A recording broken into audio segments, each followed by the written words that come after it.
All right, let's just jump right in. When you hear the phrase high school philosophy, what's the first thing that pops into your head?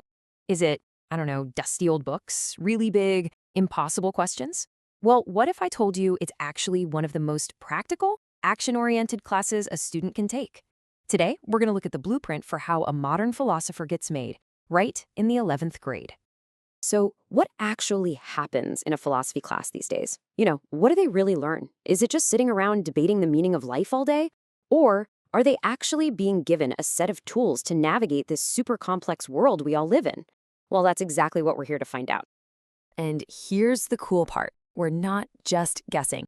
We're breaking down a real 11th grade curriculum. This entire explainer is based on it. So we're going to walk through this thing step by step to see the exact journey these students go on from, abstract ideas all the way to real-world action. So the whole journey kicks off not with memorizing some random fact, but with something way bigger, fundamentally changing how you see the world. This first section is all about making a huge shift in perspective, from what they call a partial view to a holistic one.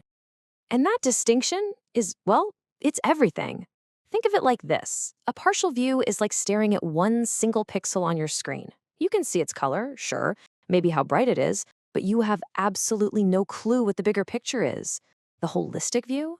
That's when you zoom out and see the entire image. You finally understand how all those little pixels work together to create something meaningful. And to really hammer this point home, they use a classic story you might have heard of, the blind men and the elephant. So you have a few people each touching a different part of the animal. One guy feels the tusk and says, "It's a spear." Another feels the ear and goes, "It's a fan." A third touches the side and yells, "It's a wall." It's such a perfect way to show the danger of a partial view, right? Each one of them is kind of right based on their tiny piece of information, but they're all totally wrong about what an elephant actually is.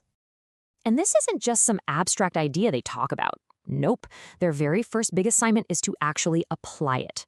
Students have to pick a real situation from their own lives and write a paper analyzing it from this brand new, holistic point of view. Basically, they have to learn how to see the whole elephant. Okay, so now you know how to see the big picture, but how do you figure out if that picture is even true? That's where Section 2 comes in. This is where they start building what you could call a truth-seeking toolkit. It's the foundation for all their critical thinking. The very first tool in the box is a big one, learning the difference between an opinion and the truth. I know, it sounds basic, but the difference is huge. An opinion, that's subjective. It's just a personal belief. You can't really prove it. But truth, that's objective. It's based on evidence. And let's be honest, in the world we live in today, just being able to tell those two apart, that's a legit superpower.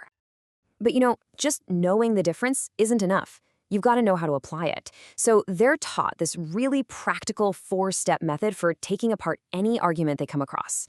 First, you find the main claim. Then, you look at the evidence. After that, you hunt for any tricky logical fallacies. And finally, you evaluate if it's actually true. It's like being a detective, and honestly, it's a survival skill for getting through the internet these days. So how do they test out this new superpower? They basically set them loose on the real world. Their big test is to grab a real-life opinion piece from a newspaper and just critique it. They have to use that toolkit we just talked about to break down the argument, check the evidence, and spot any logical traps. This is literally philosophy in action. So once they've got the tools to analyze the world out there, the curriculum does a pivot and turns that philosophical lens inward. Section 3 is all about understanding ourselves, our own limitations, and, just as important, our amazing potential to go beyond them. And the first step here is, well, it's all about radical self-awareness. Students are asked to really think about and identify their own limitations in these 4 big areas: physical, social, intellectual, and emotional. What holds you back? And this isn't about judging yourself. It's about creating an honest map of where you are right now. That's the starting point for any real growth. Right. So once you've got that map of yourself, you can start to plan the journey. And that's where this really powerful idea of transcendence comes into play. It's just a fancy word for the act of overcoming a limitation or rising above where you were before. It's not about becoming a superhero or anything. It's about pushing past a boundary that you used to think was set in stone. And all of this builds up to what is probably the most personal assignment in the entire class. Each student has to create their own personal transcendence plan. They pick one of their limitations, and then they have to come up with a real, concrete plan to either overcome it or, and this is so important, to consciously learn to accept it.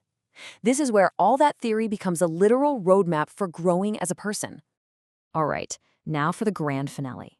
This is where everything, the holistic perspective, that truth-seeking toolkit, the deep self-awareness, it all comes together. The final section asks the biggest question of all. So what? Now what do we do? How do we take all this stuff and actually use it to do something good in the world? This last challenge is all about moving philosophy out of your head and into your hands.